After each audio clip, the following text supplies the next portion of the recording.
Yo, what up, Street Dogs? Eric Kim. All right, so the thought.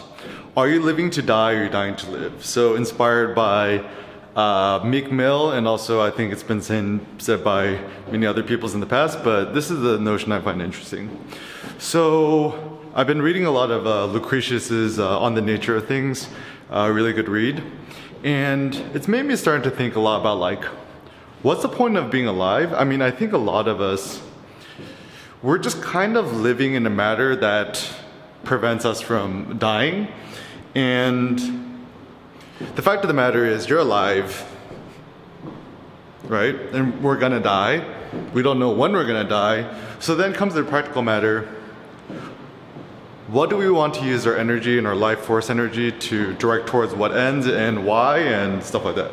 So I mean, the short stick of it, for me at least, is the point of being alive is to philosophize, to experiment, discover new truths, make new arts, to empower other fellow human beings, and also hopefully just like empower future generations of humanity. And I think the problem with the way we're acting to COVID is it's too much about like, you know, it's like it puts us face to face with reality. The fact that like, you know, and I think the reason why people are freaking out so much is that actually there are real people who's dying, who are getting sick and stuff like that. And so it's actually putting us face to face with death and the potentiality of death.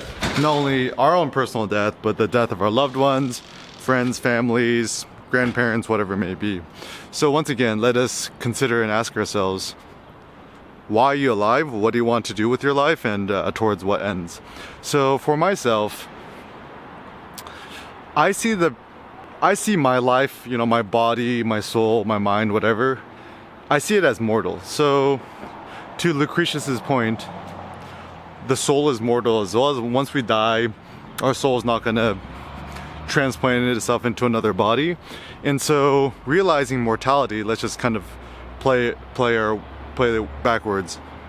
And I'm just kind of curious, like, assuming we live in excellent health, what is the difference between living to be 120 in excellent health versus living to be 80 years old in excellent health? Because obviously we humans want to live as long as possible and as physically vigorous and healthy as possible.